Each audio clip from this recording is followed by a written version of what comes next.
नमस्कार, मैं हूं शिखरदीप और आप देख रहे हैं जीपीएन 24।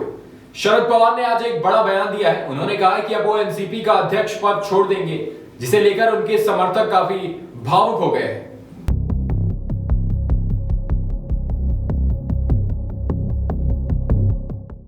एनसीपी अध्यक्ष शरद पवार ने मंगलवार को बड़ा बयान दिया है। पवार ने कहा कि वो एनसीपी का अध्यक्ष पद छोड़ देंगे। 82 साल के शरद पवार ने यह ऐलान ऐसे वक्त पर किया है जब पिछले दिनों ही एनसीपी में फूट की खबरें सामने आई थी।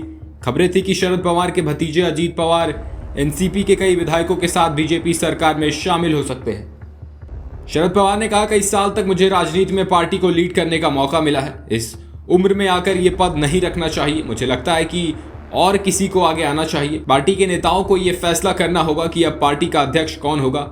शरद पवार आखिरी बार 2022 में ही 4 साल के लिए अध्यक्ष चुने गए थे। शरद पवार ने कहा, 1999 में एनसीपी के गठन के बाद से ही मुझे अध्यक्ष रहने का मौका मिला। आज इसे 24 साल हो गए। पवार ने कहा, 1 मई 1960 से शुरू हुई ये सार्वजनिक जीवन की यात्रा पिछले 63 सालों से जारी है। इस दौरान मैंने महाराष्ट्र और देश में अलग अलग भूमिकाओं में सेवा की। पवार ने कहा, मेरा राज्यसभा कार्यकाल 3 साल का बचा है। इस दौरान मैं कोई पद न लेते हुए महाराष्ट्र और देश से जुड़े मुद्दों पर ध्यान केंद्रित करूंगा।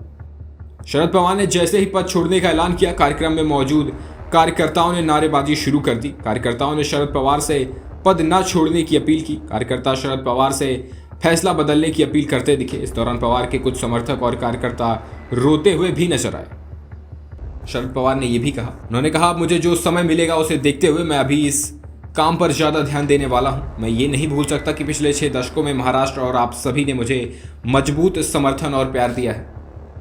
पवार ने कहा, पार्टी जिस दिशा में जाना चाहती है, ये नई पीढ़ी के लिए मार्गदर्शन करने का समय है।